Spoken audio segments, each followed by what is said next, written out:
Thanks for coming, thanks for showing up. Enjoy my story. So 40 years of no-till. How is that possible? I'm only 52. We started, when I say we, my dad farmed with my two uncles, his two brothers. And they started no-till farming in 1983. And like most young guys and girls, we learn at the boots of our fathers. And so I was fortunate. I was one of these kids that when we're out in the field planting seed, I was in there digging in the seed trench too. Is it deep enough? Right? Are we getting on enough seed per acre? And my dad was like, why don't you just go in the house, you know? Get out of our hair. We got this covered. But you don't learn that way, do you? So I'm sure at times I drove them batshit crazy. But my uncles, I was very spoiled by them as well because they treated me just like their own kid. And whenever I needed a swift kick in the rear, they never hesitated, whether that was physically or, you know, socially, so to speak. So 40 years of no-till, a Canadian journey.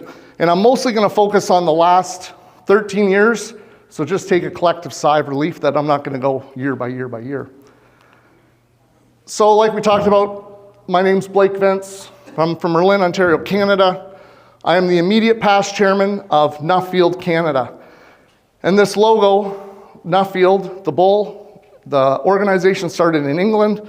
It is now available in the United States of America as well to participate. And I was able to travel the world on a 2-year journey, and my topic of study was conserving farmland with cover crops and the importance of biodiversity.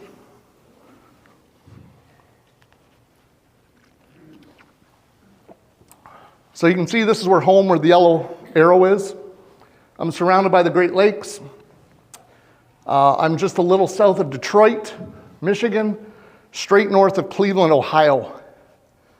So we're in a maritime type climate, I would say. But that little lake at the top there is Lake St. Clair. It's not a great lake, so to speak, but it's probably one of the world's best fisheries because that water turns over. On average, they say every 3 days, the water comes out of Lake Huron through the St. Clair River, into Lake St. Clair, goes through the Detroit River, and then empties into Lake Erie. And what propelled me to apply for my Nuffield Scholarship, as I only have a 2-year diploma in agriculture, I quit my degree in ag economics because supply-demand curves were not resonating with a commodity-based farmer. So I didn't have any letters behind my name. I did not have a PhD. But this ongoing problem, this picture was taken from NASA satellite imagery in 2011, and this is the ongoing issues with blue-green algae. And a lot of people should be familiar with that, right? Whether it's on Lake Erie, freshwater, other freshwater resources, or the hypoxia in the Gulf. And everybody's pointing the finger of blame at agriculture. And more importantly, they were blaming the thing that is near and dear to my heart, no-till farming specifically, as being the culprit because no-till increased earthworm activity. The earthworm conduits, those channels, were allowing phosphorus and nitrogen to run off the landscape, go into tile drains, out to the ditch, into the river, and into the lake. And I said, well, wait a second, what about the millions of people that live around this fresh resource, and we have all kinds of effluent that gets discharged on an annual basis. But yet it's always easy to condemn us, the agriculturalists, people that are growing and raising our food, right? Because why? We're this part of the voting population, right? Our voice is pretty damn quiet when it comes in terms of determining the outcome of an election. So this is what propelled me and made me decide to put my name forward for my Nuffield Scholarship. And why that concerns me is because where that white square is the intake for the freshwater resources that feeds my house, for my wife, my kids, myself. And these blue-green algae masses have been linked to neurological diseases. ALS. Anybody know anybody with ALS? Parkinson's. Show of hands, anybody know anybody with Parkinson's? Alzheimer's? Dementia? Pretty scary stuff. And in my family, my kids are already genetically predisposed to, my grandmother had Alzheimer's. My father-in-law has Parkinson's, or had Parkinson's. He's passed away now. So you want to bet that I want to make sure that what I'm contributing to that freshwater resource is as good as possible for what leaves our farm. But I'm only one guy in the wilderness, right? I can only do what I can do on my farm, and that's control how I manage our soil resources, what I'm here to talk about today. So this is February 2020. As I said, the previous picture was 2011. And you can see all of the brown in Lake Erie, the bottom lake. And, a decade later, are we doing anything? I'm getting a little feedback on this microphone, my apologies. Maybe lower the mic down on your shirt. Great idea. Can you help me out with that? Try that. Let's try that. Can you still hear me okay?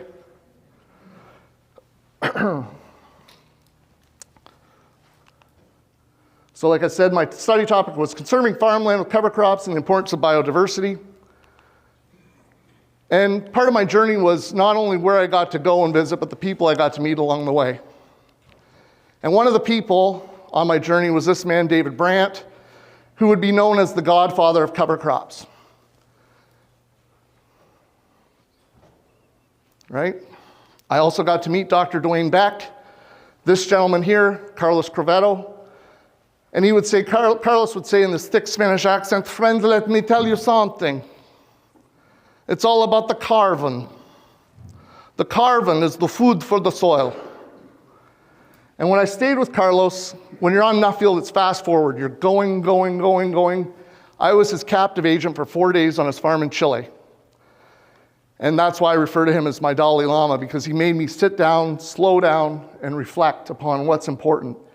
And when you grab a hold of his soil and you rub it between your fingers, you can feel the fat, essentially, the microbes. It feels like chicken fat after you've washed dishes in the sink and you got that grease between your fingers that you just can't get rid of. But when you bring that soil up to your nose and you smell it, if I could bottle that smell up and I could sell it to every farmer that likes to rip that tillage tool through the soil, because they can smell that in their nostrils, man, I'd be filthy rich. It was just unbelievable, and that's what still sticks out in my memory today from that trip to Chile. In a very, very, very arid environment, and his crops were thriving. And tragically, Chile used to export food up the Pacific during the California Gold Rush era, and now a lot of farmers are farming the B and C horizon. And what was productive arable land is now growing trees because they're farming the C horizon.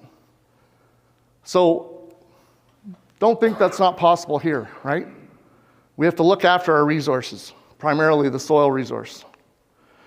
This other gentleman I met in Paraguay, Rolf Derpsch, and so I was on some of the longest no-till farming soils in the world, and I was on my hands and knees, I was getting a video on my iPhone, and the beans were up like to my rib cage. So I'm down there, I've got the canopy open, and I'm looking at the soil and I was narrating, and as I was observing what I was seeing, excuse me. And I stand up, and here's Rolf watching me. And he's got tears in his eyes, this older gentleman. And he says, "That was just beautiful. Absolutely beautiful, Blake." And to this day, I really don't know exactly what I said, but what I asked Rolf immediately was, "Rolf, I've got to meet the great no-till pioneers from around the world. Another gentleman from Brazil, Frankie Dykstra, Carlos, who I mentioned, Rolf, David Brandt from Ohio. I got to meet Dwayne Beck." I said, "What happens when all of this resource, this mental capacity is no longer here?" And Rolf looked right at me with tears in his eyes. And he said, that, my friend, is why you're here. So oxymoron. By definition, a figure of speech in which apparently contradictory terms appear in conjunction.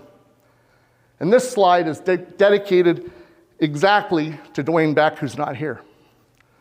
Because I could just about hear Dwayne saying some of these things. So my slides are not here to offend anybody, but bear with me. 2 examples in modern agriculture. Conservation tillage and sales agronomist.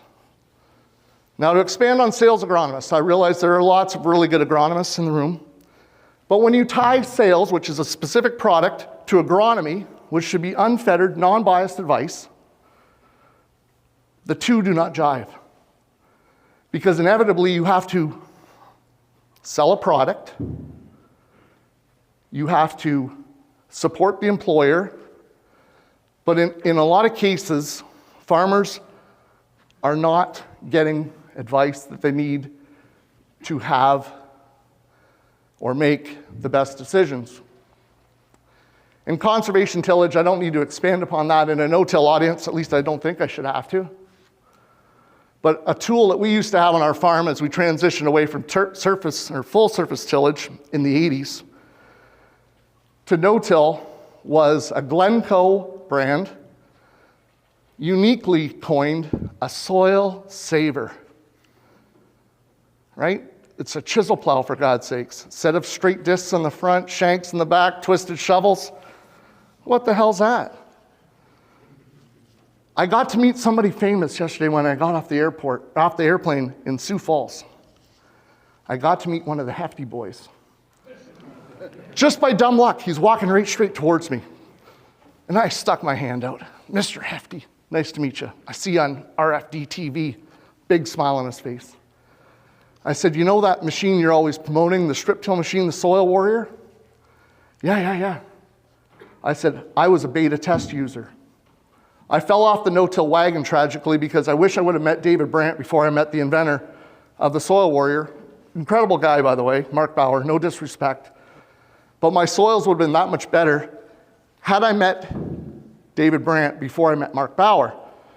Anyways, Mr. Hefty, I said, I know that machine, I know the inventor, whatever. But strip tillage, again, is like a gateway drug to no-till. And for those that are trying to transition, it's a great transitional tool, but the sooner we can get away from strip till and doing any soil manipulation, the better we are. And I've seen that on our own farm as we regressed and we went to strip till because all of the quote-unquote experts said, you need to have specific precision of fertilizer. You need to create soil tilth. You need to have a temperature rise so your corn can come out of the ground fast and quick. All it is just another way to get hands in your pocket, and I try to avoid that at all costs. So this is us, 1,200 acres, corn, soybeans, winter wheat, cereal rye, cover crops, tall grass prairie. And this is what our soil looks like when it's moldboard plowed.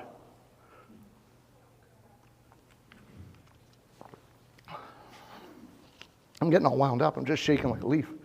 My apologies. So this is a neighbor's farm, touches our farm. Our soil type is Brookston clay. Our topography is like this floor. It's old glacial lake bottom soil. It's classified as imperfectly drained, meaning we need tile for drainage purposes. And when I say we need tile, we're tiling at a rod apart. Do you young guys know what a rod is? How many feet are in a rod, young guys? Don't say anything, old guys. 16 and a half, right? When the fields were originally broke, our native topography was covered by Carolinian hardwood forest. More diversity, supposedly, than a Brazilian rainforest. So we condemn the Brazilians for cutting down rainforests, yet where I live in southwestern Ontario, that was free game. Lots of parts along the eastern seaboard of the US, same thing. Trees as far as you could see. And it built all of our civilizations as we've come to know, right? But this soil, for God's sakes, I've asked this question, I'll ask it again to this audience. How many of you would like to call this soil your own? That is the exact response. Nobody. How many of you would like to give this to your spouse in a divorce settlement? Or your sibling in an equalization payment? Right? Yeah. Tragically, I wish this wasn't the case, but this still goes on today. Right? So the methodology would be corn, then soybeans, and then winter wheat, and they would till wheat stubble because wheat straw is tough to manage, supposedly. So January 2nd, 2023, a hell of a wind event. No snow cover. To till or not to till? So our cedar hedge runs right there, and we've got snow drifts. And how high is the snert drift, Mama? Any country western fans in here? Come on, surely to God, you guys, some older guys like you. Who sang that? How high is the water, Mama? Johnny Cash. Johnny Cash, man. Johnny Cash. So how high is the snert drift, Mama? That is 8 feet tall and rising. And that is saturated with my neighbor's best of his best. And people say, well, that's just aesthetic. It doesn't really matter. A friend of mine analyzed snert. Grab soil and snow mixed together, that's what snert is. Let it melt, send it off for analysis. It tested 50% higher than the field averages for P, K, all of your micros, and significantly higher, not quite 50%, but significantly higher as well for soil organic matter. So that's money, folks. That is money. And I ask people, if you had a financial advisor and you had 50% of your portfolio in cash, and the cash was in physical cash inside the investment banker's office in a safe, and heaven forbid the safe got broke into because the safe wasn't locked at night, and all of your cash went out the door, how impressed would you be with the financial advisor? But yet this happens on a regular basis with our largest capital asset being our soil. We allow that to happen time and time again. And anybody here, I know Kevin, don't answer. Any people with Dutch lineage? Don't be embarrassed. Don't be embarrassed. Belgian lineage? What do you know about Dutch and Belgian people? They reclaimed the ocean. They reclaim the ocean, but they're very particular, very neat, tidy, like fanatical. This is my mother-in-law's front porch.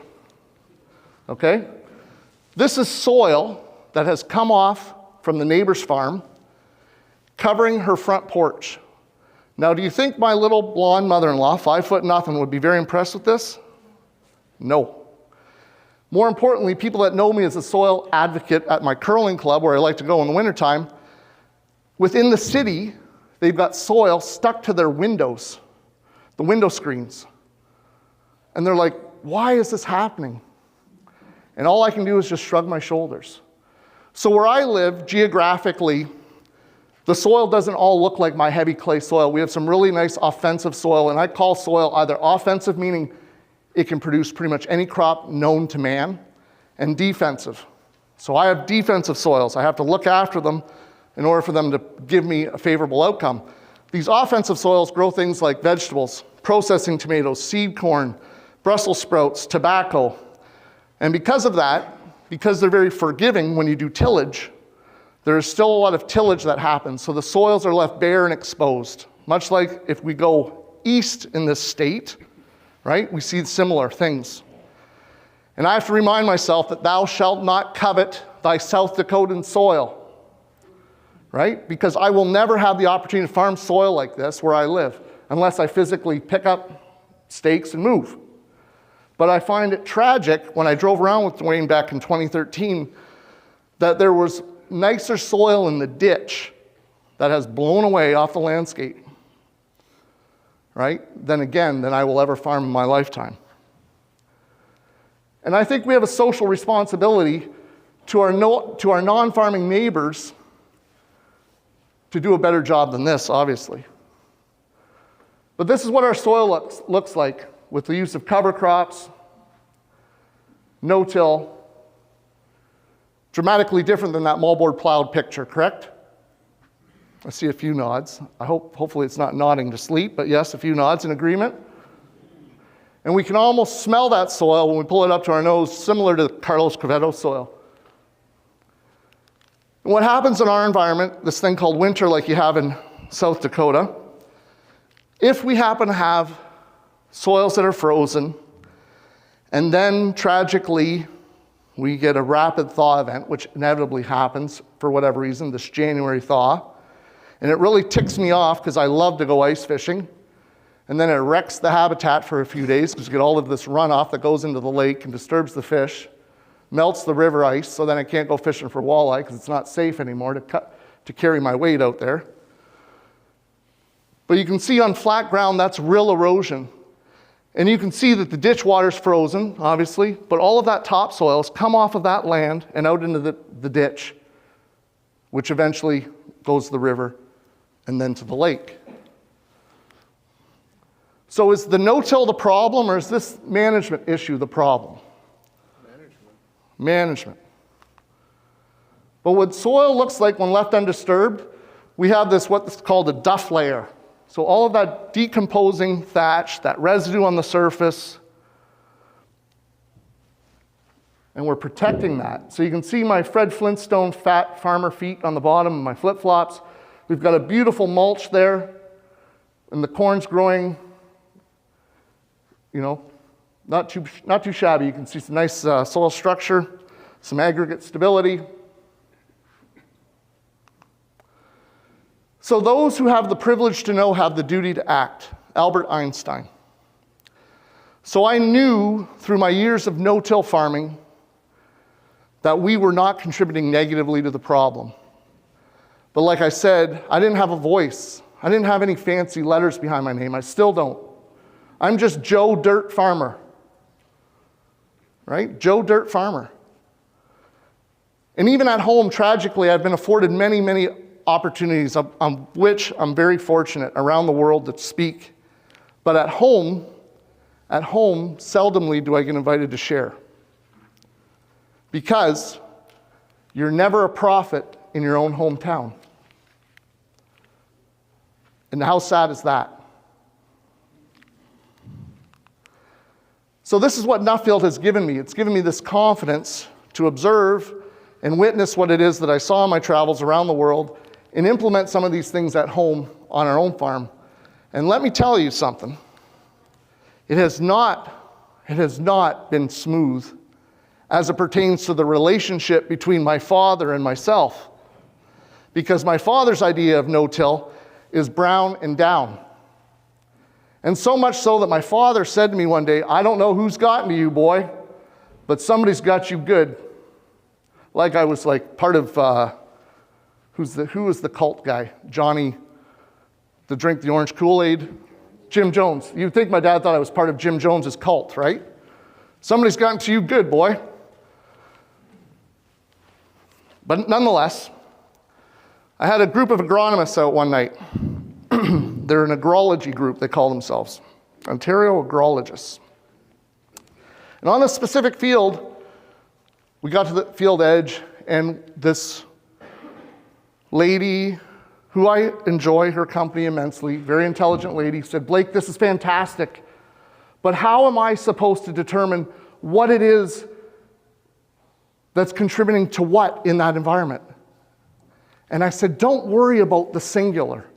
Look at the collective. But science is not designed that way. They need to break it all down so that it lines up and can be peer reviewed. So I thought about it a little differently. I said, okay, folks, this is what we're going to do. In the background, you see that corn crop growing. The year before, it was a big cover crop like this. We no-tilled into that in the spring. After about 5 species over winter, a bunch of them die. This picture would be taken in about September. And then in the spring, things like hairy vetch, cereal rye, crimson clover, peas. In our environment, they all overwinter, and then I drive in there and I no-till into that. But in this case, I said, we're going to walk towards that cornfield. I want you to observe one plant in that mix. We're going to look back to the singular. I said, I want you to just look at the oats, because everybody could distinguish oats. They were out in head. Perfect. So as we march towards the oats, I said, what do you notice? So we're literally from here to the wall, from the edge of the cornfield, and you could really start to see it amplify as we got closer and closer and closer, almost to the point that the flag leaf on the oats were as wide as a leaf on a corn plant. And they're like, what's going on? Oh, surely you've got overlap with your sprayer boom as you applied your nitrogen. You used urea. The urea got broadcast out there. No, none of those. I said, what you're seeing is you're seeing a cascading effect from the cover crop from the year prior and that fungal community complementing the oats, because the oats are very mycorrhizal friendly. And so it was having a direct impact on the growth and the development of those oats. But the traditional agronomy mindset could not comprehend that. And one of the comments was, well, you have a hypothesis, right? Well, in the scientific process, I do know this. The first step is you have to have a hypothesis before you can ever reach a conclusion.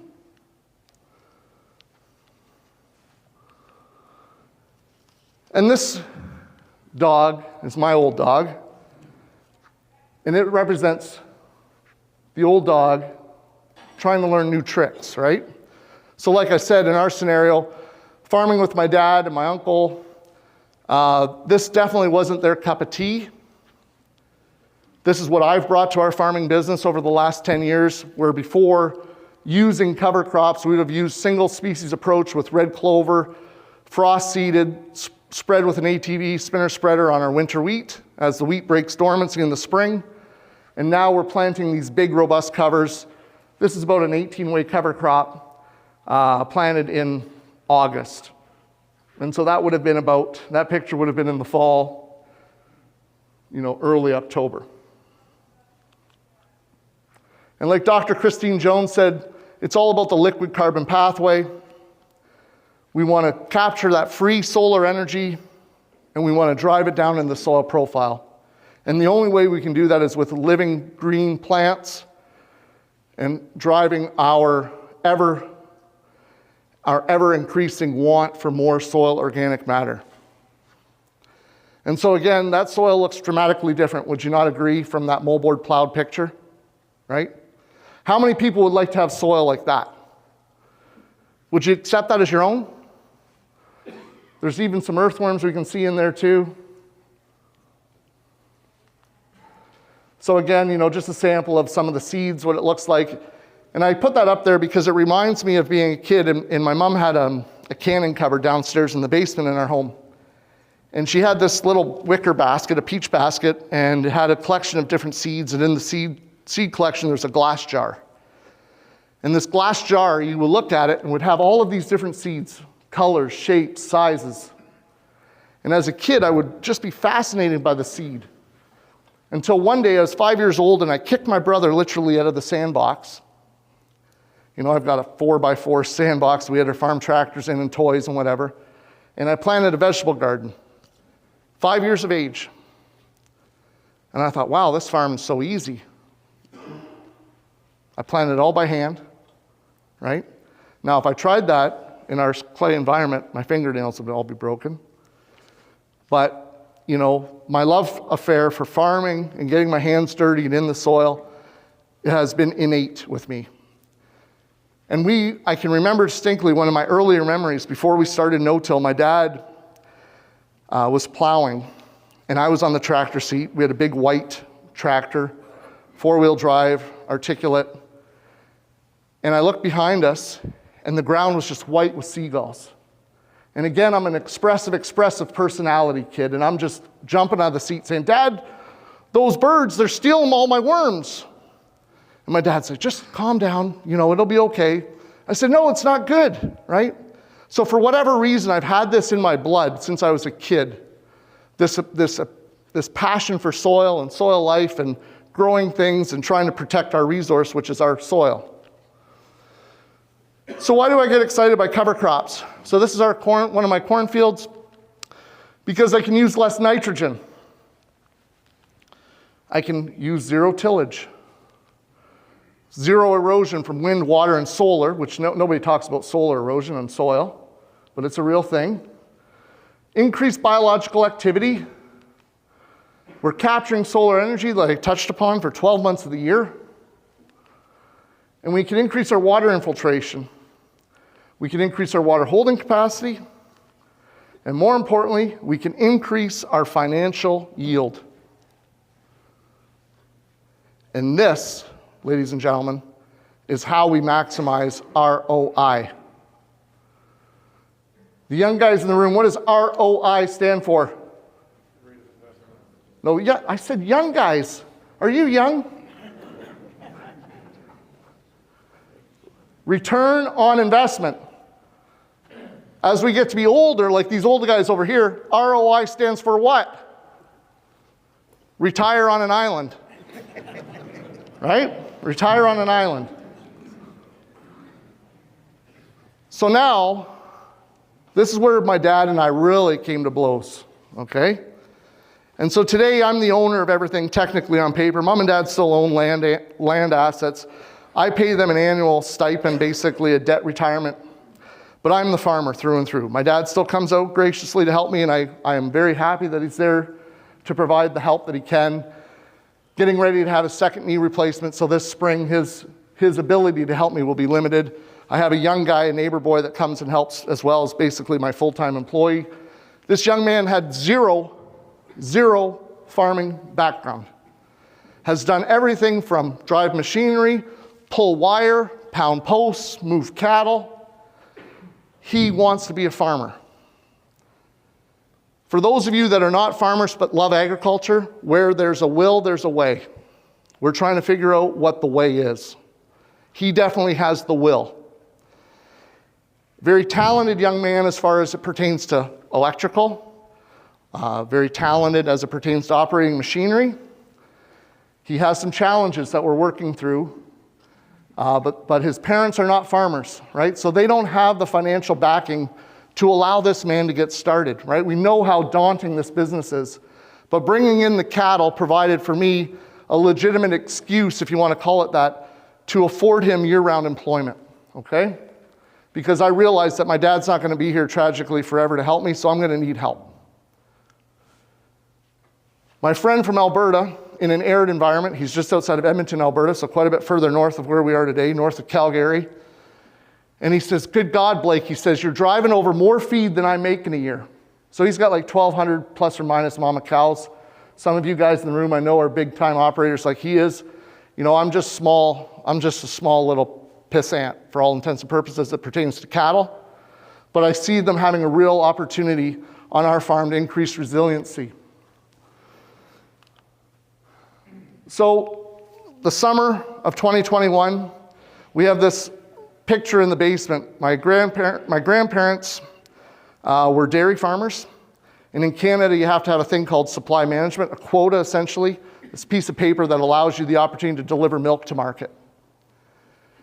So my grandfather in 1974, they were milking cows still. They had about 75 cows in a tie stall system. They decided to sell the cows in quota. They went in the beef feedlot industry, had a small feedlot. But looking at old aerial photographs of our farm, the best I can figure, the last time we had cattle on the land was 1969. So that was prior to when I was born. So this is when the relationship really struggles between father and son. It's the summer. We get the weed off. I've got a 19-acre field. I've committed to a tall grass prairie. And I haven't yet turned any cattle into this prairie, even though I've got perimeter fence around it. And I said, okay, well, the wheat's off. I can hire a contractor in, put some posts up along the ditch bank. And my dad pulls in the field in the morning. I'll see this for the rest of my life. And my dad's a very social guy, sort of similar to me. He looks at the contractor.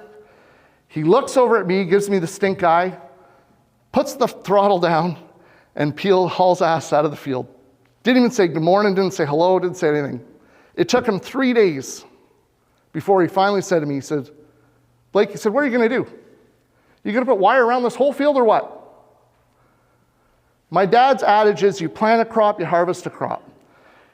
Rick Bieber has had the opportunity to be on our farm, and what he noticed is you can't not tell at times where my property starts or stops, and then the neighbors, right? Everything is maximized. And so to take land, in my dad's eyes, out of production, to start grazing cattle, right? Something that he is not remotely interested at his age anymore. He just sees it as more work, more stress, more aggravation. Not seeing that there's an opportunity here to provide more resiliency, to utilize this cover crop in a different capacity, to cycle those nutrients, to capture what comes out the back end of that cattle beast, and to really drive our soil. So again, my dad says, well, if I was you, I would just go out and buy the cattle, be done with it. And I said, well, what if I don't like this business? So I partnered with a guy who's a very diverse business owner. He's got a bunch of black Simmental cattle that were show animals. And we formed this partnership, and I was getting paid basically a daily fee per head to graze these animals. It worked out really well. And the best compliment I had came from his long-term herdsman, who said to me, so I'm rotational grazing these cattle, Blake, these calves have never looked this good for this day of age, ever. He's been working for this guy for 10 plus years. I refer to myself as the pink cowboy, okay, or green cowboy.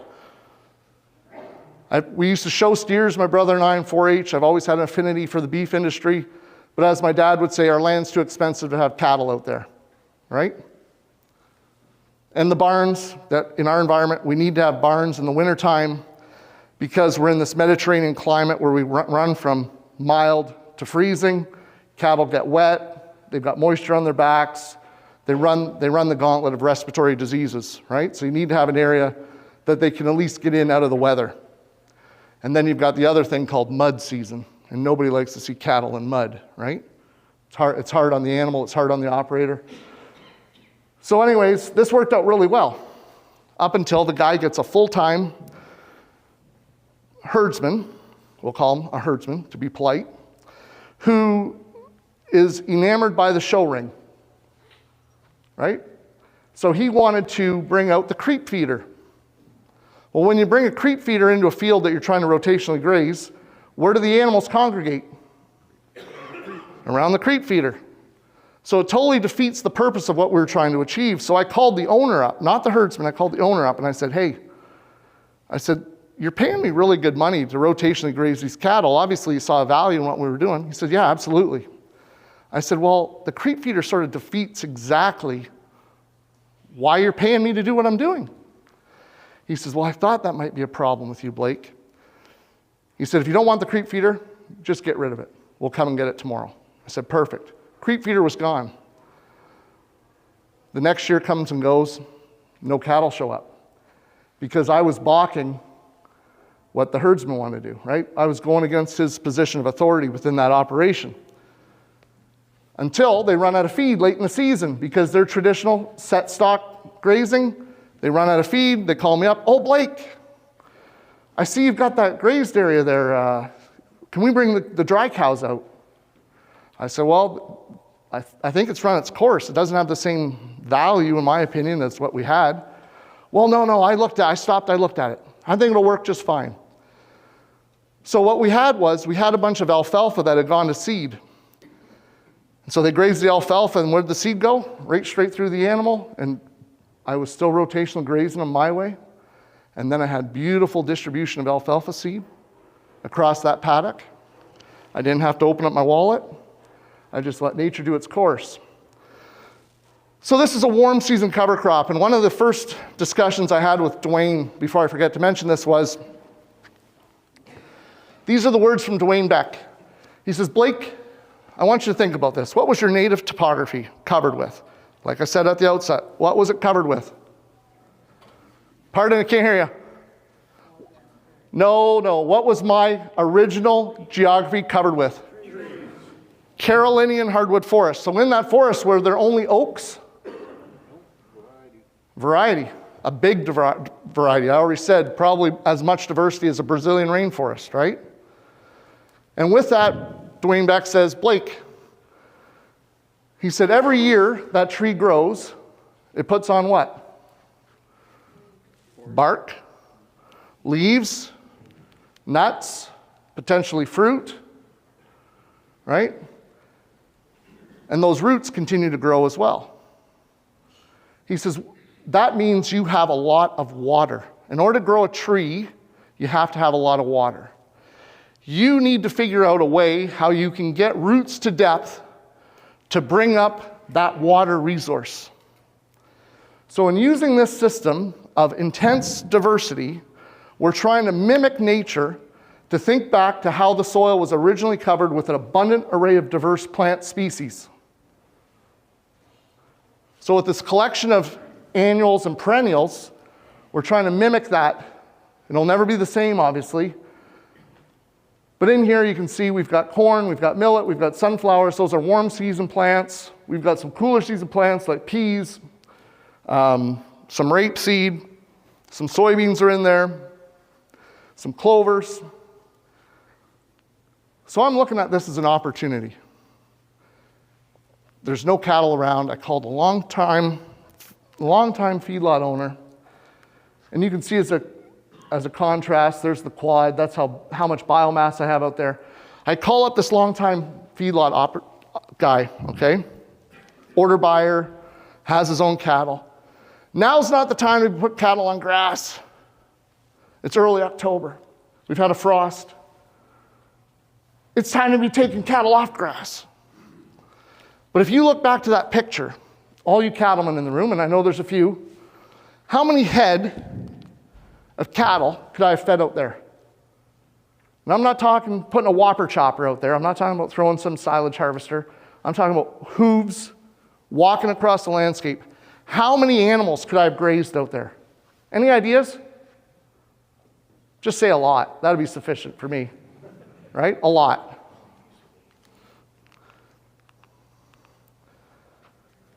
So, what do? Nobody wants to show up. It looks like a hell of a mess, according to my neighbors. That's a hell of a mess. What a waste opportunity.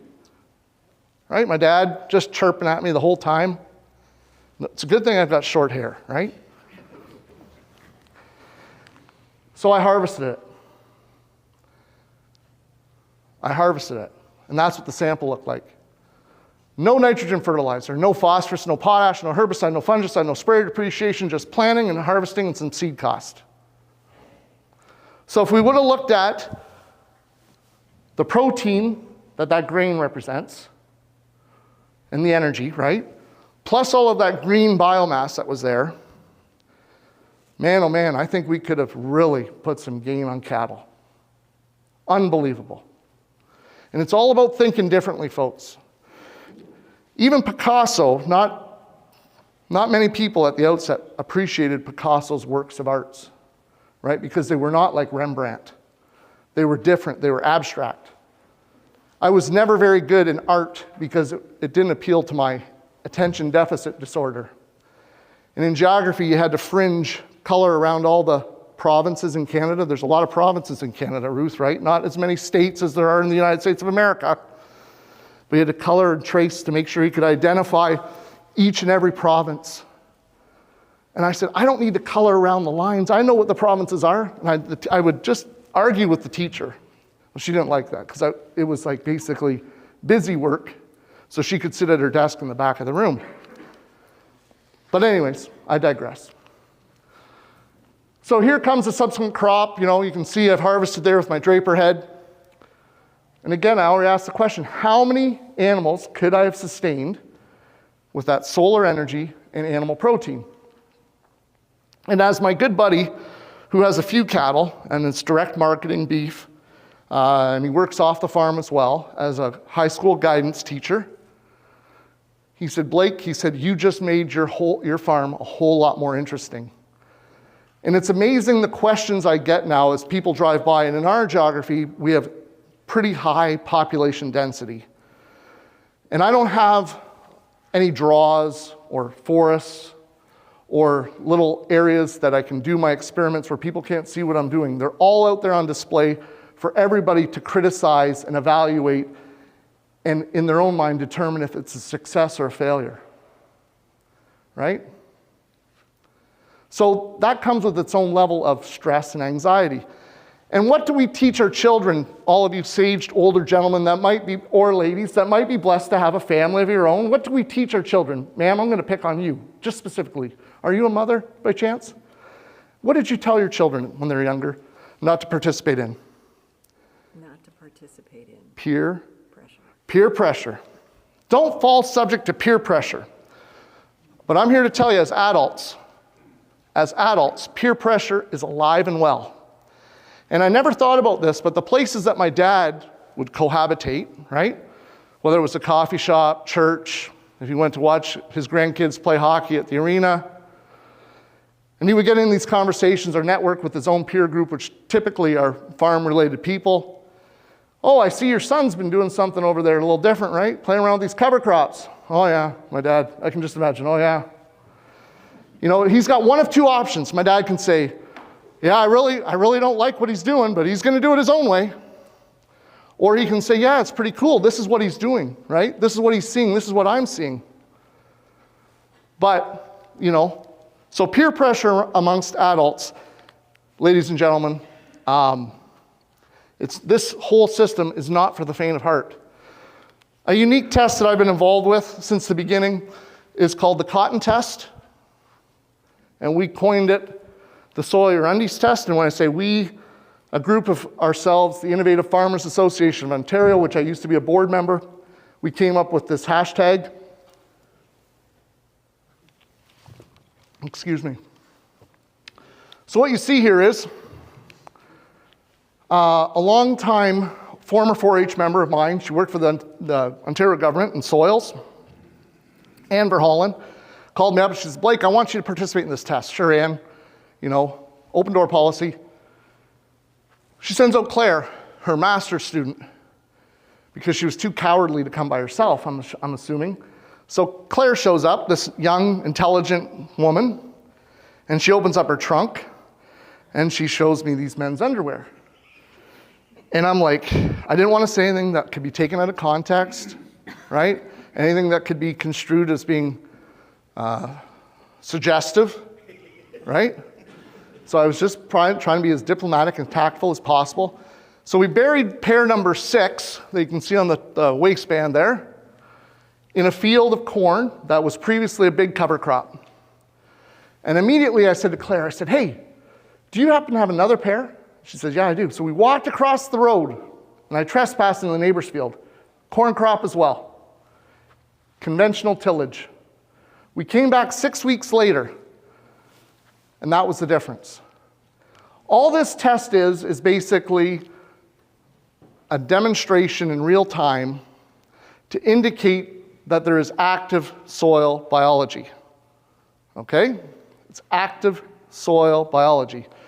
And what the biology is consuming is the cellulose, which is the cotton. Usually you would use just cotton batting, but in Canada we don't grow cotton, so accessibility to pure cotton in the form of underwear is very easily done.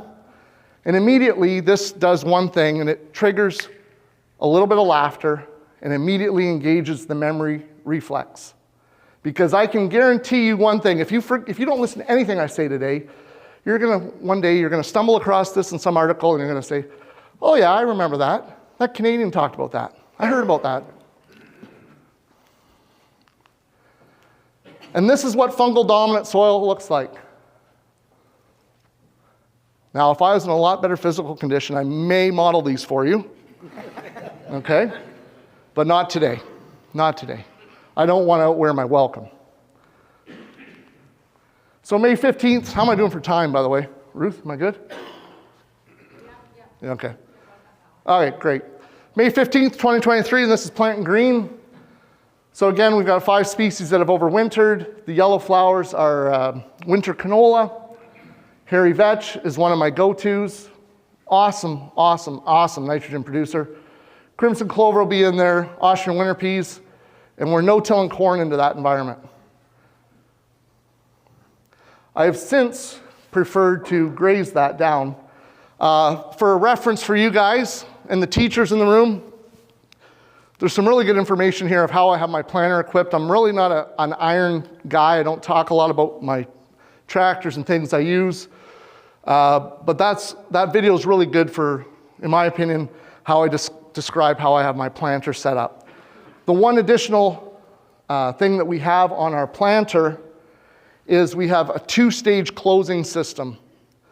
So instead of just having one set of closing wheels, we've actually now have 2 closing wheels, and that helps to close the seed furrow.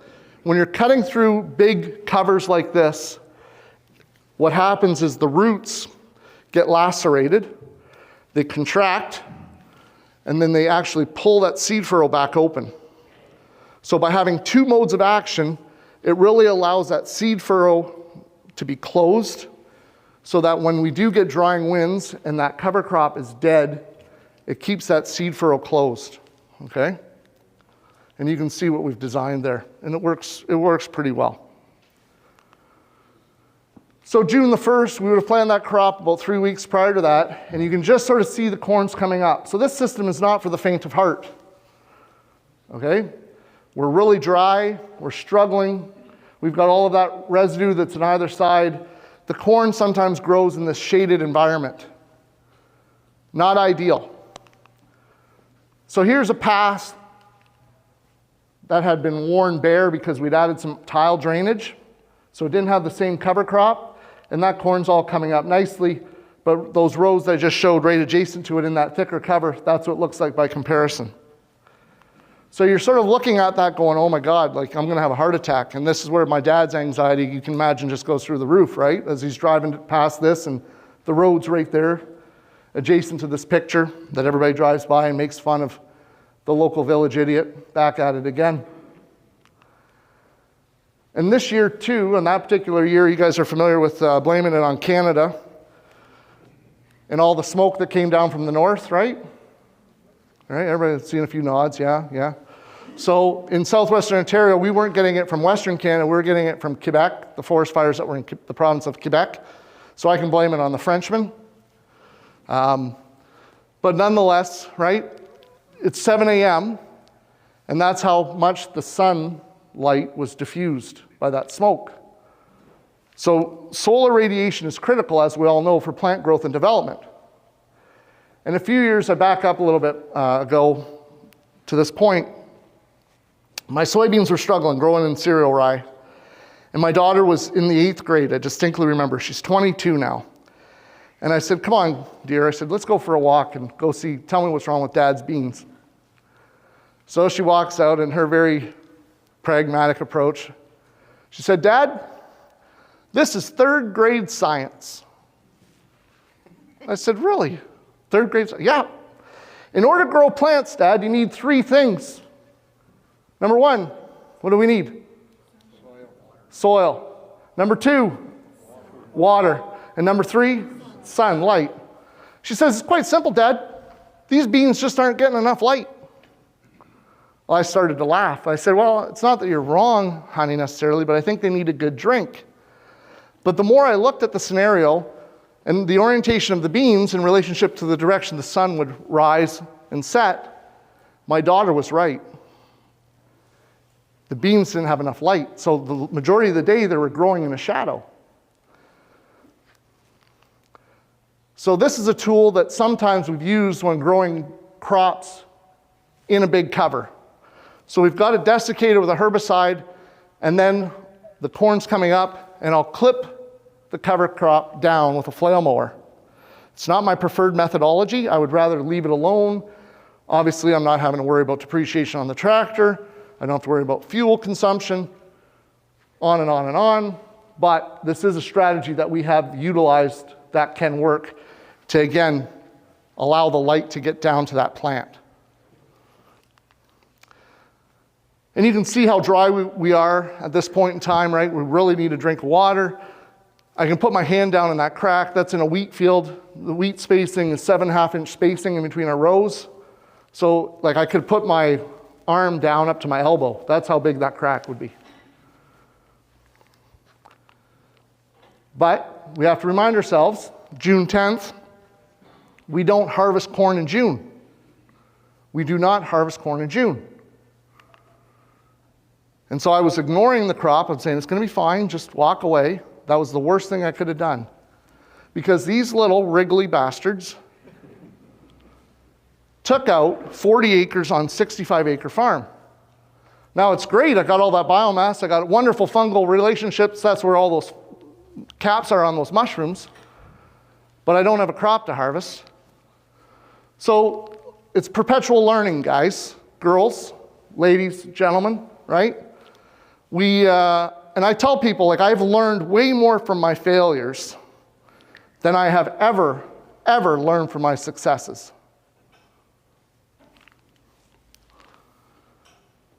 So that field I showed you a couple slides back, where the one by the road, you can see that corn's coming up, the other one's still growing in the thatch. By July the 15th, this is what it looks like. Now the neighbor's corn by this stage is out pollinating, okay? And mine still has a ways to go. And it gives you a little bit of anxiety, but by July the 25th, we had 2 inches of water, 2 inches of rain. So here, everybody else's soil is running off. The color of the water there, you saw it a second ago in the ditch, is all like chocolate milk. And that dark water coming off of our field is clear. That's why it looks black. So we're not losing soil. Our water's running in. It's infiltrating, right? The soil is staying where it belongs. Obviously, I don't want to see as much water leave the landscape, but that's, you're going to have a certain amount of that. I don't care what you say, but, especially in fields that have any sort of undulation to them, it just exacerbates the situation. So July the 25th, again, here's the tile outlet, and that water coming into that chocolate milk, that's everybody else's erosion upstream, and ours coming out of that tile is clear. So back to that problem. Is it no-till and cover crops and the lowly earthworm, Darwin's plow, that's contributing to the problem? It's pretty easy to put a measuring device on the end of a fixed location, being that tile drainage. But who's standing on the edge of the field when we get a big rain event like that, capturing that data when we have these massive overland flows? Nobody. Nobody. So we have to work tirelessly to increase water infiltration and water holding capacity. So I got together, I was the catalyst for an edge of field experiment. We're comparing conventional tillage, my neighbor, who was a long-term Case IH salesman, sold us lots of tractors, combines over the years. He never used to do as much tillage as he does now since he's retired, because he didn't have time before. He was a really successful salesman, he was busy. Now that he's retired, though, he's reverted back to doing all kinds of tillage. So the catch was the Conservation Authority paid for a main tile outlet that connected all of the 4-inch tiles that went into the ditch. So we had one outlet.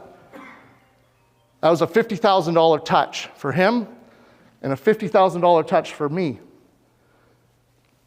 And so with no-till and cover crops, that's my water on the right. The conventional tillage, that's his water on the left. And so we've got this edge of field instrumentation there. We're measuring wind, we're measuring soil temperature, we're measuring precipitation 12 months of the year, including snow. And you can see there is a contrast. I'm using less fertilizer year over year over year, and my fertilizer indices continue to go up. He uses way, way, way more fertilizer, and his fertilizer indices, or his fertility indices rather, continue to go down. So he's spending more and losing more. Spending more, losing more. So that picture I showed you, back up a few slides, where we had that fungi growing, right, in that cornfield, and I got wiped out with the armyworm. Along that headland, that's what that corn crop looked like. Now, there was areas in the field that obviously were not that good because the armyworm took them out, but we did harvest something. Shit. So beauty is in the eye of the beholder. I talked about that 19 acres that I took out of production and planted a tall grass prairie. I was in England a few years ago, and I was visiting with a friend of mine, and I said, oh, I see you've got wild carrot over here too. That's what those white flowers are, Queen Anne's lace, wild carrot. And when you pull them up, you can smell that carrot smell. So it's a native in our landscape. And he says, do you know how beneficial those are for insects? And my immediate farmer response was, I don't give a damn. I said, they're the bane of my existence. Well, anyways, the wild carrot provide ideal habitat for insects, which then in turn attracts songbirds, prairie birds specifically. And so beauty definitely is in the eye of the beholder. Where this parcel is, it's right on our home farm where my wife and I live, and it's along a side road that is a dead end that was cut off by the highway that our farm abuts. And so my wife likes to go for a walk down the side road, and she encourages me to go with her. And I need to go more often, obviously, by looking at me. I should stand more straight on instead of sideways. But when you walk along this field, the sound that comes out of that little 19-acre prairie is unbelievable. And the minute we get just to the property line where the conventional soybeans or corn are grown, it's death by silence. Right? It's remarkable. And what it does now is it attracts this little thing. Anybody know what this bird is? Pardon? No, not a meadowlark. Anybody? This is a dick sissel. Dick sissels prefer a grassland habitat. So trying to establish this prairie, like I said, our native topography was covered not with a prairie, but with trees, right? So the native flora and fauna, the bacteria, the fungi that support a prairie, is dramatically different than a forest. Trying to get that prairie established has not been the easiest until we started to reintroduce the ruminants, and then the prairie has really started to come to life. So here we are today in this position of agriculture, and this is my diagram, and I'll explain it to you the best I can. So this is what I see with the problem of agriculture today is, and much like the fact that like I said at the outset, I've had the privilege to speak all over the world, but very seldomly am I ever invited to speak at home. So if you find yourself here in South Dakota recognizing a similar situation at play, I hope you extend the hand and reach out and pull that person along with you towards the top if you happen to be in that position. But today, the hierarchy of communication of agricultural information comes primarily from our government, who is influencing our universities, then our ag extension, followed by our corporations, which then provide the products to our retailers. And the retailers are the first point of contact with whom? Us, the farmers. So in an ideal scenario, the communication should flow both directions, which is what the green arrows indicate. Top to bottom, bottom to top. But tragically, that's not the case. And as you move up this pyramid of influence, and you feel threatened by a person that's coming up from the bottom, like myself, it's quite easy to sit there either with guns drawn, or in Canada's case, right, bow and arrow drawn, because we don't have the right to bear arms, right? That's the problem. That's the problem. So we've got this ability, and in my scenario, people see what I do they don't see it as a benefit, they see it more of a risk. But mostly the risk is that it's highly disruptive to the current model. It's highly disruptive to the current model. But the way I look at it, it's like how I go to the poker table amongst friends. And everybody refers to me as Mr. Alligator Arms, because I don't like to put my hands back in my pocket, right, and pull more money out to keep playing. So if I lose my chips, I'm done. I'm content with that. Because I'm frugal, right? Everything I work towards is to try and keep everyone that's trying to get into my pockets out of my pockets, right? The retailers, so less fertilizer, less chemical, fungicides, Machinery. I don't want to have machinery. Fuel, depreciation, extra manpower to operate the machine. But again, what I'm trying to do and advocate for is very disruptive to the current model of agriculture. So again, I wouldn't be here if it wasn't for others. And Dwayne's not here today, but he obviously referred me to Ruth. I know he did. So thank you to him, and thanks, Ruth, for taking Dwayne at his word and having me come today. But, you know, my friend that I talked about, but just gentle Joe Dirt farmer, David Brandt, right? I was at David's farm many years ago, and him and I found ourselves developing this friendship.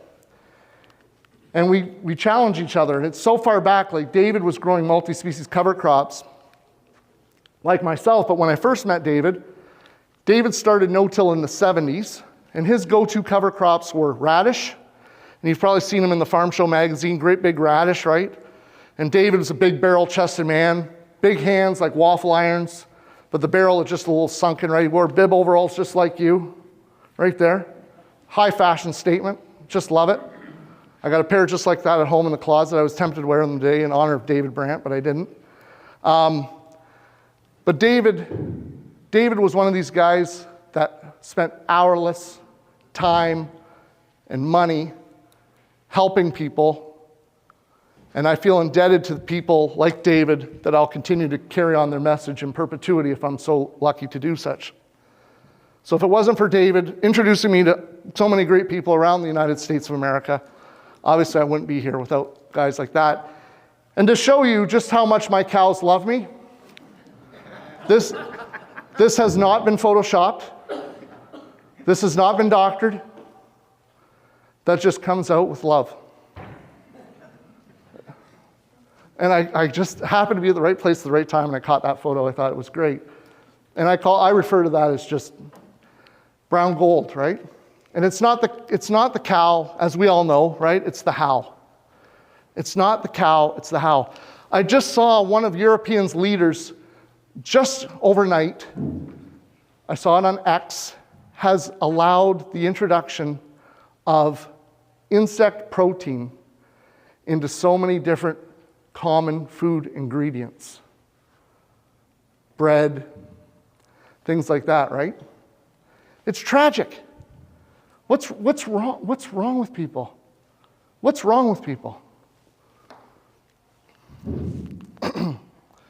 So 500 years ago, my great ancestor, Leonardo da Vinci, my name's Blake Vince. Kevin, wake up. Come on now, that was funny. Hilarious. Thank you.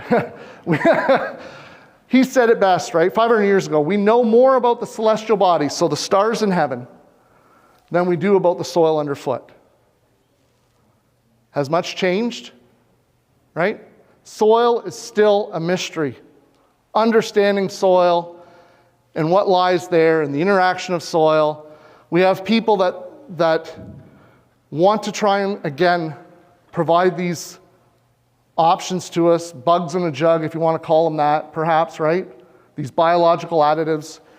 If we look after our soils by using tools like the use of a grazing ruminant, no disruption, reduction of the physical, right?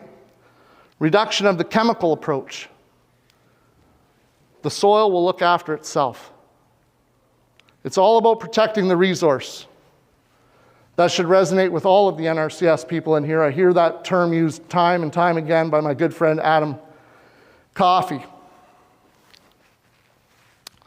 Protecting the resource. If you need to find me, here's my contact information.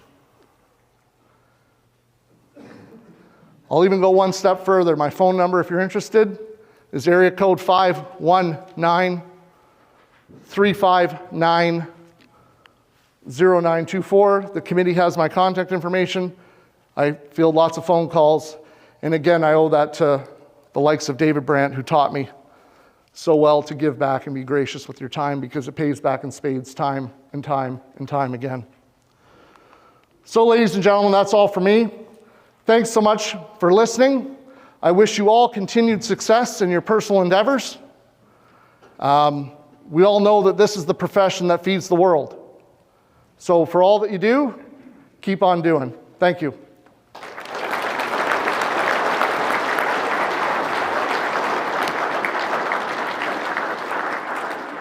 Questions? Thank you, Blake. So now we're going to open up for some questions. Anybody got any questions for Blake? We've got some time here to go over some. Nothing? Scared them stiffless. Jeez. Got to be some questions. Just because you're hungry. I got one over here. Go ahead. Okay, you've got grazing cattle there, you get into a wet time. Do you get your cattle off of there just to, soil compaction is my question. Yeah. Okay, you've got your cattle out there grazing on your cover crops and it's really wet. You know, are you just letting that partnership you had with that gentleman there with the cattle continue to graze? Or what do you do about, you know, the challenge of compaction? Great. So my numbers of cattle, the highest numbers I've had at any one time have been about 60 animals.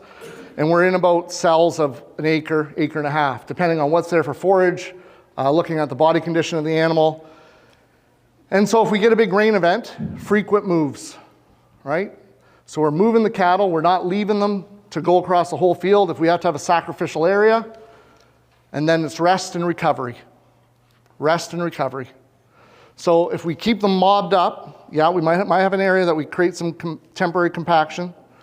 But then with long-term rest and recovery, we come back again, you don't really notice it. So that's my solution, is just long-term rest and recovery. And we get way better forage utilization too. So I'm trying to take 2/3, leave 1/3 is my goal in my grazing. And it doesn't always work out that way, but that's sort of where we are. Go ahead. So what's the average rainfall where I am? We're about 16 inches of precip through the growing season. Most guys don't give a damn tragically about snowfall. I just said as I was building this PowerPoint presentation, I apologize if people have heard me speak before and some of the slides look familiar. I was having some computer issues at home and I had this great slide. It was the edge of field where we're doing all this edge of field research. I have wheat stubble that's only 6 inches stubble height, not strip or straw. And the amount of soil, or snow rather, that has blown over the ditch edge is negligible compared to just soybean stubble, right? The ditch is full of snow. So if we can retain even winter precipitation in the form of snow, you know, when I drove down I-90 and I see how wide open it is here, there's no snow, and I know you guys are dry, right? I'm not poking fun at you, I'm not trying to create any more anxiety than necessary. But in an arid environment, and like that little puddle lake, Lake St. Clair like I showed, it provides like a rain shadow. So I'm on the leeward side of a mountain range. So a lot of the storms, as they come screaming across the west, you know, Chicago gets pounded with a big rain event, thunderstorms. It comes across the state of Michigan and either drives north, goes around Detroit, or it goes along that southern shore of Lake Erie, and Ohio gets all that tornadic activity.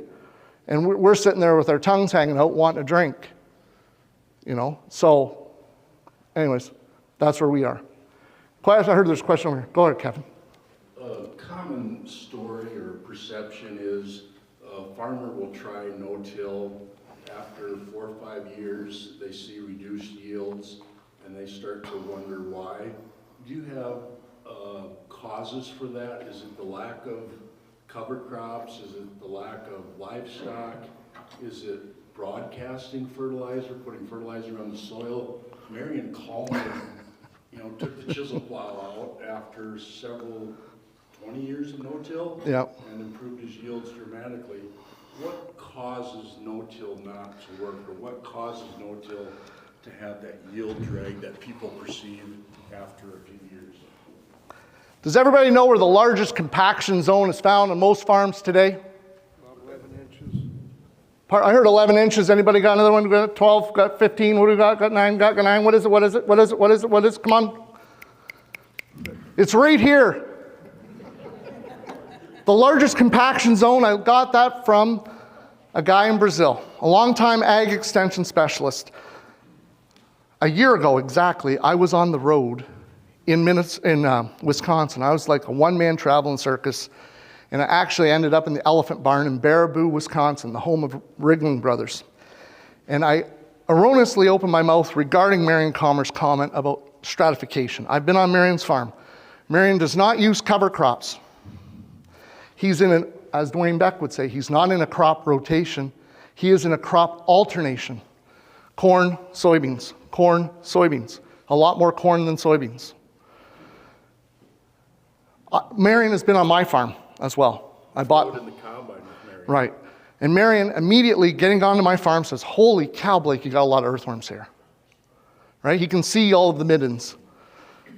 People get distracted because they see a little dip in their production, but they lose sight of the fact of why or how do we get here? We're motivated by what? We're trying to save costs. I touched on it one slide and I didn't elaborate on it. It's not about physical bushels in no-till, it's about the financial yield. I know for certainty I can give up a lot of yield and still be at par with my conventional neighbors because I don't have all of those capital expenditures that they do, right? And I have increased resiliency, so when the tap shuts off, when we don't get the rain that we want, my yields are stabilized, right? I might not be hitting the ball out of the park, but I would, for, how many Brewer fans are in the room? Any Brewer fans in the room? Twin fans, any Twin fans in the room? So, know your audience. What's the common denominator then, Mr. Smarty Pants? What's the common denominator between the Brewers, the Twins, and the Blue Jays? Paul Molitor. And what did Paul Molitor do? Went to the Hall of Fame. How did he get there? Singles and doubles. Singles and doubles. I'm not interested in home runs, folks. Singles and doubles. I want to put the ball and the bat together. I want to keep marching down the field. I want to rely on my friends to get me around the corner, right? In order to be in business, you got to stay in business. In order to be in business, you got to stay in business. Next question. Guys, you guys are too easy. Oh. When you're talking cover crop, you're gonna plant corn into it, and you wanted to graze it down. You graze that in the spring, you graze that in the fall. How Yep. late or how Yep. close to planting can you graze that? So 2 years ago, 50 acres beside my house, we grazed it down first. We let it come up over winter, we grazed it down. I shortened up my hybrid selection and planted corn the end of May. So to give you an idea, relative maturity on soybeans, we are a 2.7 to a 3.2, 3.3. And on day length for corn, we're about 105 to 112, say. Ideally, it's like I'll call it a square hybrid. It's about a 107, 108. Like Dwayne would say, you guys here in South Dakota come on a lot hotter than us, but we stay warmer later in the fall because we've got that moderating effect because of the Great Lakes. Okay? So grazing first, having the manure in the urine, then we put the corn out there. I'll get a slight decrease in yield, but the revenue that I got from that grazing opportunity from the cows, coupled with the corn crop, and I've also taken the cover crop and I've used it as baleage, cut it, wrapped it. I've sold baleage off. That year I made as much money per acre as I've ever made because I had the revenue from the baleage, plus I had the revenue from the corn crop. So you can graze it down to nothing essentially in the fall? Well, yeah, you want to leave some top, right? But yeah, so. So I'm trying to establish, so typically because we have corn, 2 years of soybeans, then winter wheat. When the winter wheat's harvested in July, I try to wait around my dad's birthday, August 11th in that time frame. We'll no-till these big covers. And then the covers grow up. A lot of them, either I can graze them now. Sadly, not all of our farms are contiguous block, so I don't have all of them wrapped with a wire. I'm really excited about this wireless technology that's coming on board. So with GPS collars, I think that has some potential. But so if we can graze them in the fall, we will. But otherwise, I'd like to graze them in the spring. And after winter, we'd have hairy vetch, would rival alfalfa for protein, peas, crimson clover. There'll be volunteer cereals like that came out of the back of the combine, which was wheat, cereal rye. So your typical rotation is your small grain, beans, corn? Or typical rotation out would be small grain, wheat, then corn, then 2 soybeans, then back to wheat, back around. covers only after the week? The big covers after wheat, cereal rye after soybeans, because you don't have as much residue, so I can just either no-till cereal rye into soybean stubble, much like I no-till winter wheat into soybean stubble. If I have corn stalks though, and it's getting late, so I'll still spread cereal rye into November sometimes. I've pushed snow with a conventional John Deere, like a 2955 conventional front axle. I've pushed snow in the middle of the field broadcasting cereal rye, and it came fine. Run into any problems with the cereal rye for the wheat crop then? No. I see the odd volunteer. I got into more problem broadcasting cereal rye with the airplane, and the gate didn't shut properly, and the pilot had cereal rye broadcast all across the county on an angle. I wasn't too popular with my neighbors. An older neighbor lady thought for sure that they were bombing her house, but yeah. Anybody else? Yeah, on one of my quarters, I have an old homestead of about 6 acres that we tore everything down, had feedlots, and it's a kind of low-lying area, but we had trouble getting the new growth when we put a crop through, so we pulled it out and put some winter rye on. Do you have any suggestions on how to get ground like that hasn't seen vegetation in probably 30, 40 years back to getting regrowth and reclaiming it into something that will produce? Yeah. So the key in all of this is diversity. And the reason why I say diversity, I learned this the hard way. I have an independent agronomist that does soil samples with me. And we have an area that's really poor in the field. So I came out with her and I said, tell me, where is the lowest performing area of this field based on the fertility index? So she said, it's just over there, going towards that fence line. I said, yep, you're right. So we walked over there. And what was dominating that area, she said to me straight away, well, what's this plant? And it was millet that was out in head, so it was very distinguishable, right? It stood out. And when you look around, you couldn't see millet anywhere, but in that area, that was the lowest level for fertilizer indices. The millet was dominating. Kosher was dominating the Right? So it's about throwing the kitchen sink at it. When you're in those scenarios, you're trying to remediate soil. The soil, as crazy as this sounds, the soil will determine what it wants first for the microbes that are present. Until it starts to bring back those communities and reassimilate, you will perpetually struggle to grow the crop that you want to grow. We have to ignore what we want to grow, and we've got to let the soil figure it out first. This is like, that's as tree hugger-ish as I'll get for today, okay? Hopefully that helps. But throw diversity at it. You can't hurt yourself with diversity. And it doesn't, I always say, it doesn't have to be thick. Diversity trumps density. Diversity trumps density. It doesn't have to look like a carpet. Does it trump density? Like, how does that work with weeds? So we I always think we got to be denser for the weed thing. So are weeds a problem, or are they telling us something? Right, because that's your traditional mindset. And just like that wild carrot, right? I don't like weeds either, because I still wear my traditional farmer hat over here, but yet if I think about it differently, the weeds are providing a purpose of which we don't recognize. Like right now, as I've switched away from conventional methodology, one of the weeds that comes back that we struggle with is Canada thistle. And what reading in old texts, Canada thistle loves fungal dominant soil. So as we've increased our fungal population, the thistles have taken off. And then the next thing to come after the thistles are trees. So now I start to see saplings out in my field, hardwood saplings, right? Walnuts, the squirrels have buried the walnuts out there, right?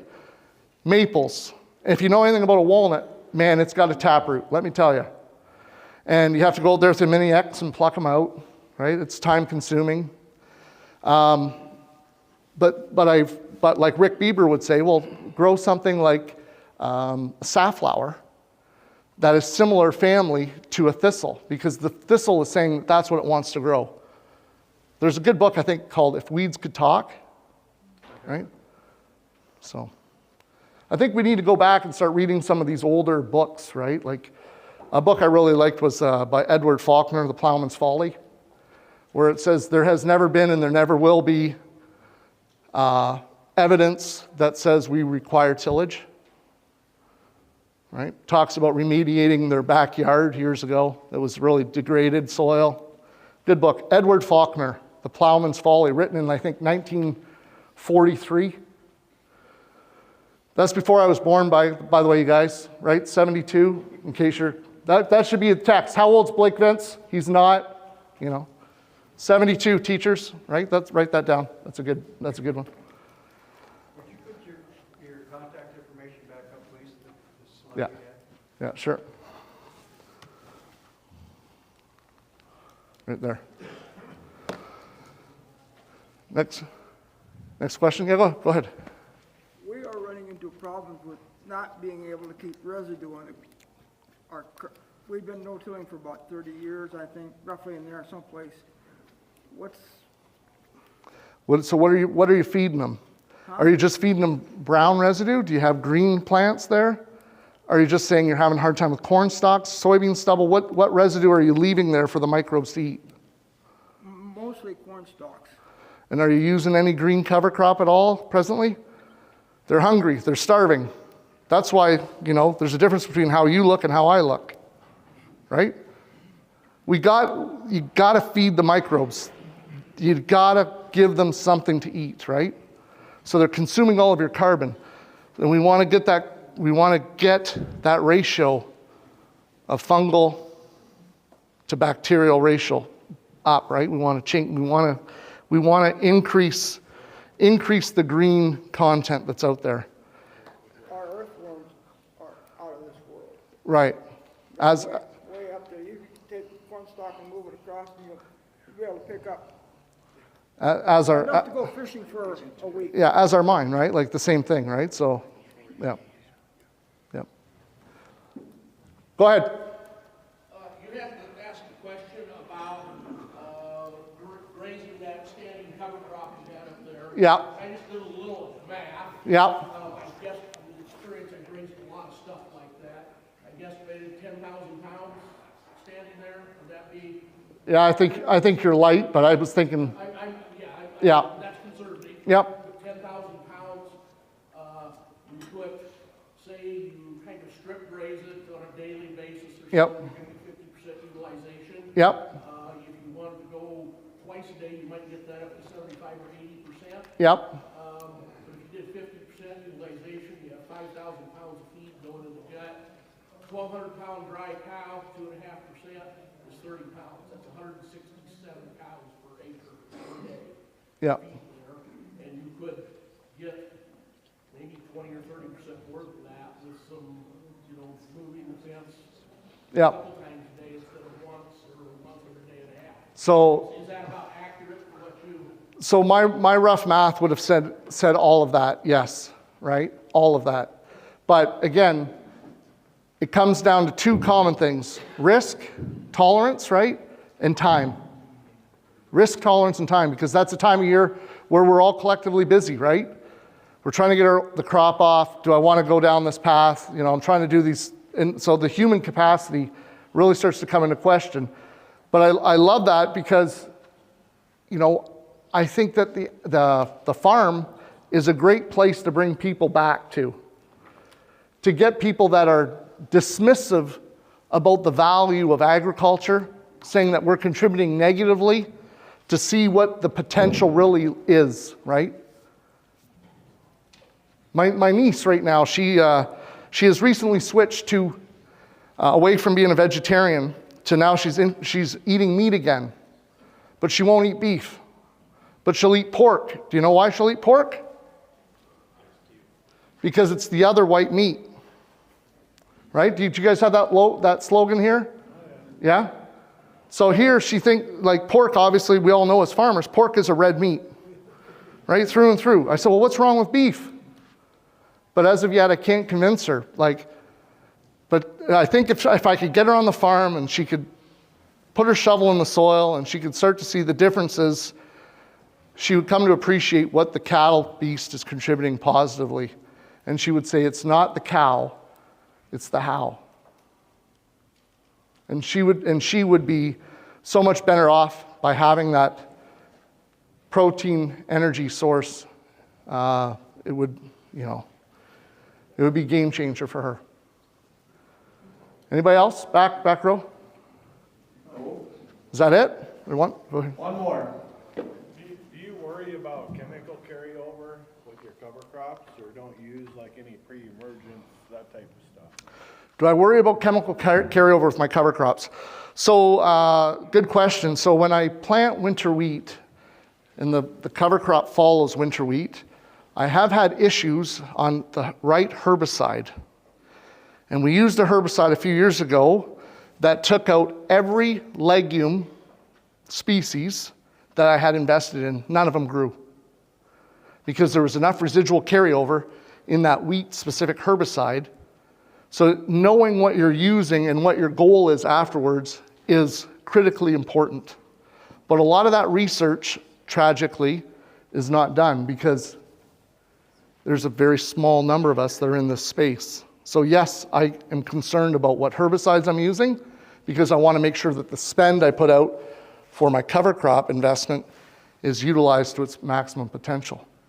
Does that answer your question? But you don't really follow all the species of cover crops falling to like corn and beans is just after wheat, right? Right, but then things like, because we have the luxury of Roundup, a lot of us are in a Roundup Ready system, not all of us. I'm non-GMO soybeans, I've been non-GMO corn. This year we went back to Roundup Ready corn for the first time.